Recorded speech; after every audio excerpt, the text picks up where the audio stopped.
is up, everybody, and welcome back to another Marvel Monday episode with Matt and Connor from the Nerdy Misfits. What up, what up? We'll be covering Black Panther Wakanda Forever, which is the second film of the Black Panther potential trilogy. We'll see. We don't know. We'll find out. IMDb rating of 6.6 out of 10. Rotten Tomatoes, 84 critics, 93 audience. Budget of 250. Box office was 859.2. Marvel Studio. Shocker. Director was Ryan Coogler, and the release date was November 11th of 2022. Yes. I know how to. Ryan Coogler is also the director of the first one as well. I know how to read dates. You're doing great, man. You're doing great. Let's go over the plot quickly. We open up with the explanation of why T'Challa will not be in this film. Why there is no T'Challa. The loss of the king. He is succumbed to some undisclosed illness, and we have Shuri frantically but unsuccessfully trying to synthesize a cure to heal him. This honestly pretty much opens up the story arc for the rest of the film for Shuri. Yeah. So it's played up very well. It's also done very. I would say it was just a very nice homage, which we'll get into. That was added to this. Leading into the threat from the deep we see that now that Wakanda is open, obviously everyone wants vibranium. Who wouldn't want everyone vibranium? Wants a piece of that vibranium, and in doing so, we see that there's like Black Ops operations going on to get vibranium, which are obviously stopped by the Wakandans. But then we see that there's also operations going down under the sea to see if they can find maybe some vibranium. Like, what are the odds that it's only in Wakanda, right? Which is that's fair. And during this, we see that it is uncovered by some I think they were CIA operatives. I can't really. Some government operation. Yeah. And introduction to Namor and his people. And the blue people. As they absolutely dismantled this Avatar group. 2, Way of Water. And then we lead to searching for the scientists who created this vibranium metal detector. Yep. Which is the first introduction of Riri Williams, who is basically a target by everyone. And the Wakandans kind of save her, but then don't save her as Shuri gets captured with Riri. We have a little bit of a lull period of kind of being introduced to Namor, his people, his kingdom. Okoye, who gets stripped of her general title, basically, working under the Queen. And then after they decide that they should probably go try and rescue Shuri and Riri. They rescue her, they take her back. That's a great insult and pretty much an act of war because they also kill one of the people. And then we see a fight in Wakanda, and then they're basically like, you have 2 days. We see the Queen die, and they're like, bury your dead. In 2 days, we're coming again. Yep. So you better be prepared to either join us in fighting basically the whole world, or we're taking you as well. Leading up to this, while Shuri is in Namor's town, city, underworld city, they become relatively friendly. They chat, they get to know each other, and then Namor ends up giving Shuri a bracelet, which kind of symbolizes Namor's family in the past because it's revealed that Namor's mom was human. And that he's hundreds of thousands. Yeah, he's basically an immortal being. Yeah. And on that bracelet is potentially a flower / fiber plant that is clearly related to the same plant used to give Black Panther abilities, which was obviously destroyed. Yep. And we see the resynthesization of the herb and the return of Black Panther. She does the whole thing. She goes to the astral plane. And she sees Killmonger instead of her family. We have the final fight. We see Shuri versus Namor. We see choosing mercy instead of revenge and vengeance for the death of her mom. And then we see the moving forward. We see Riri go back to the U.S. We see Shuri gives up basically being the queen of Wakanda to travel to Haiti. And we at the credit scene we get the reveal of Nakia, who is also T'Challa Jr. Yeah, T'Challa Jr. Yeah. Ensuring the king's bloodline and legacy does live on. Dun, dun, dun. What were some of your likes, Matt? I think I was watching it. And I think the intro to Chadwick gave me goosebumps. Like they did a really good way of wrapping up the character. I think using the Marvel logo to just show his scenes and stuff like that, I thought was really good way. They did the same thing similar with Stan Lee, but I think it just really was just like we nice. accept, we're not just gonna throw him away, kind of thing like that. It was very good remembrance of him. That whole scene also with the having like T'Challa slowly dying right there, and his sister Right in the opening. Yeah, his sister not being able to save him, doing everything that she can to save him, and the mom coming and being like, he's gone. Yeah. And then right Obviously, into the it feels so much more real knowing that Chadwick Boseman passed away. Yeah. And I think like, you can see the raw emotion. Like, I would not be surprised if they were genuinely thinking about him, like, during that funeral for sure. scene. Like, it had to have been. There was so much emotion. And, like, I think that was one of my likes is that I think the Queen, top tier actress. Yeah, like, every scene that she was in, controlled. Yeah, she was amazing. I think the production design did great. Again, using that, like, style that we saw in the first Black Panther, really immersive into the world of Wakanda, mixing modern day technology with traditional artwork, design, stuff like that. Suit designs mostly were neat. I think the principle of the Midnight Angels were cool.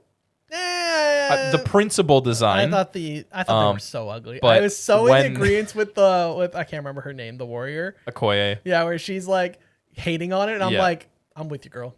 I think the design was neat, but when they put it on, we saw it in practice. I was like, oh, the eyes were just so weird. Well, it's because they were like CGI faces again, right? Yeah. Like all of the other suits nowadays, all the superhero suits. I think they were so ugly. And they just didn't feel like they fit any of the themes that were going on in Wakanda. I agree. It didn't feel... It felt more like they were coming from Namor. Like, it was so like blue color coded where you're like, this is not giving me Wakanda-esque. Yeah, I thought they were ugly. Yeah, those are some of my likes. I have some favorite moments. We'll get into them soon. But so similarly to you, I thought that the way they handled the passing of Chadwick Boseman was really nice. The quiet, no sound, seeing a montage of all of his stuff in the MCU. Definitely a fantastic actor outside of the MCU as well, right? Going to be missed dearly. But he was a fantastic T'Challa, like, chef kiss casting, and he definitely will be missed. Rest in peace, Chadwick Boseman. I liked how desperate the portrayal of all of these countries that now potentially could have access to vibranium, knowing this mecca of this amazing resource exists. I just feel like they're so real for writing that these countries are going to try and steal it in some way or another. Like, how real is if some resource like vibranium existed in our world and it was not available to a superpower like the United States or China or like all these countries, then this would be happening. There would be trying to snag some of it, whether that's legally or illegally. Black Ops like, oh no, I don't know anything about it. I don't know how we got that. Looking at you, France, in this one. Yeah. But I feel like that was just so real. Like I like that sometimes when they're like, you know what? This is kind of how the world works. This is how the world would be if this was legitimate. And it just makes it lets you kind of get a little bit deeper into the story they're telling, because you're like, oh, this is a lot. Like, I'm almost, instead of breaking your suspension of disbelief, you're being further into it. Exactly. Which is nice. Costume designs were overall great, other than those stupid Midnight Angels. Yeah, those were bad. Movie focuses a lot around grief and how people handle it differently. We saw, an example being how Shuri just kind of stays in her lab and she's like, I can figure things out here. This is like my place. We have, I can't remember the name of the character, but T'Challa's like girlfriend. She moves away. She actually leaves. There's a throwaway line that she leaves before Endgame happens because she makes a comment that she's like, I regret not being there with you guys. But that's because obviously she's in Haiti helping out like at just a school, Asian school there, and obviously the mom has her own ways of dealing with the passing of her son. So it was just cool to see all the way that they kind of all handled it differently. Namor, very interesting choice as a villain, was fantastic. Love that. He's not just trying to have world domination, which is crazy that's like such a He kind of is. He's trying to destroy all the land, but in a much different way. Yeah, he's accepting. He's like, I have my place under land, but if people are gonna piss me off, then I'm not gonna be afraid to attack. Well, he's like, and people are finally starting to potentially try and not specifically find them, but they're digging very deep and getting close. And he's like, I'm not going to let that happen. And he has pretty good motives in terms of his whole goal is to keep his kingdom safe.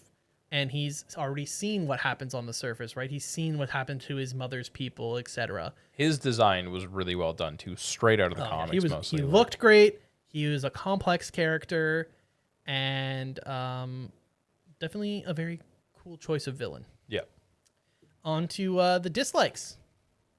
I don't know if this movie needed to be almost 3 hours. Yeah, movie's long. Like, that's my first one. Man. Movie is long. Yeah, like even if you take out the credits, the film is still 2 hours and 40 minutes, and you're like, why? Like, don't get me wrong, great film, but it was just, I think there was a couple scenes that just dragged on, and I know they're trying to like build up in quotations for the future and stuff like that, but it was just like, if you were to cut out like the Valentina stuff, would have been mostly okay.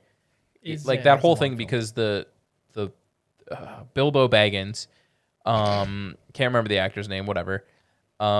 He shows up a lot, but then he gets like in prison, but he doesn't even make it to prison. He gets broken out beforehand. Yep. And you're like, okay, like if you just kind of took some of that stuff out, I think it would have saved a good like 20 minutes, half an hour, because he really didn't actually add too much to the film. No. I guess you're right. He found Sherry's beads, but then Valentina had them bugged already. He gives a little bit of information to the Wakandans, but it's safe to say they probably would have figured it out without him. Yeah, not really much. But I think tons of CGI. Tons of CGI. Almost too many supporting characters at one point, it felt like. Well, they were getting rid of a lot of them. Yeah, they were indeed. But yeah, I would say generally we have had this experience now in a lot of these films, especially in this phase, which is superhero films are going to always have a ton of CGI. Yeah. But some are good, some bad, and it's just I think the worst part was that final fight on that big boaty thing. Like, it was so hard to tell like what's even going on. Also, how did the water people climb up the ship walls? Because did they just have like sticky hands? Like, yeah, exactly. I don't know. They just can. Okay, why are you questioning things? That was one of my nitpicks. I forgot, because like all like the Okoye, like all the warriors and stuff were using like ropes to get down, and these blue people were just casually climbing up the walls of the ship because they can. Because comic books. But some of the underwater sequences were cool. But yeah, some of the CGI just mess. What was your favorite moment? I got three. Favorite moments? It's not your favorite moment then. Well, it's pluralized on our sheet. Oh, okay. Opening credits, which kind of mentioned Namor's line after the queen dies, like, we have attacked, you have 2 days, and then just points directly at Shuri and goes, you are now queen. Yeah. And it's just that, I was like, oh, he ain't messing around. I thought it was just good line delivery, just like such an intense moment. It was definitely, it was pretty savage. And then I think probably my favorite moment, obviously, it's kind of a twist, but kind of not a twist, is that when she goes and takes the herb and it's Killmonger standing there. Yeah, that's because it could have been her father, could have been her mom. I think she was expecting it to be her brother. Yeah. And then she goes in, but she's going in with vengeance in her mind. And who does she see but someone related to her, an ancestor, if you will. Yeah. Even though it's very close, but still related. Still an ancestor, yeah, a cousin. And it's not her brother, but it's Killmonger, who almost followed the exact same path. Yeah. Wanted to get this power to get revenge for his father. Yeah. Against the Wakandan people. So I think it was very fitting. So good. Very fitting. Because honestly, that was one thing I was like, oh, they'll probably just use the mom, because the mom just died. She's running the movie. So I think like even watching it, I remember thinking this for the first movie, like first time watching it too. I was like, what a great, makes perfect sense. It's just not who I would expect. Very fitting for her state of mind. Exactly. And you even see it when she becomes Black Panther. She has more like gold hints to her suit and not like the purple that we see from regular Black Panther. Importance to the MCU, new Black Panther. We also get a new Wakandan leader, which obviously is Shuri, but then ends up being M'Baku. Yeah, M'Baku, because she kind of dips. We got Namor. We have Ironheart / Riri Williams introduced for the first time. We have Valentina Fontaine. who's already been in, but we kind of get a little bit more extra stuff. Like we learned that. Well, she was only in at this point the post-credit scene to Black Widow, I believe. That's where she's introduced. So we get her. We also kind of get a little bit of extra. She's the ex-wife of Ross, Agent Ross, which is Okay. I didn't pick that up on the first watch around. And it is just very much a throwaway line. Well, they have like she ends this up going to his weird. house. They have like this weird flirty like energy, and then so that's interesting. I didn't notice that on the first go. Do you have any Easter eggs there, Matt? Other all importance too is that there's a child of T'Challa. Oh yeah. If they were to ever do a Young Avengers later down the road, Easter eggs, like you said, seeing Valentina, the Riri Williams suit, because obviously she eventually becomes a show. Yep. The big Easter egg is that when Namor and Shuri are fighting on the desert, he under his breath says Imperious Rex, which is actually his big catchphrase in the comics, which translates to Empire King. So that was like his big thing. So yeah, just him saying Imperious Rex. Those are the big Easter eggs. There's definitely some other Black Panther-esque Easter eggs, but nothing crazy now. And then the post-credit scene was the getting to see Toussaint, which is the T'Challa, little T'Challa. Yeah, T'Challa and Nakia's child, who calls himself T'Challa Jr. Or Toussaint. Yeah, Toussaint to many, but otherwise Otherwise, in Wakanda. Royal blood. T'Challa, yeah. But yeah. Don't know if that's ever going to come back. We'll see. We'll see. Next week, we'll be covering Phase 5, first film. Ant-Man and Quantumania. We'll see how that is. I believe this is actually a movie we've covered on... I think in the early days of the podcast, yep. So, excitingly, we get to watch it a second time and kind of see how our views change, maybe. Maybe we loved it, and it's such a great movie. Well, maybe it is. Maybe it is. I don't know. It's definitely possible. Don't forget also to drop a comment below what you guys think of the film. And don't forget, every Wednesday is the Nerdy Misfit podcast. And next week, we'll see you for Ant-Man. Bye. Until then.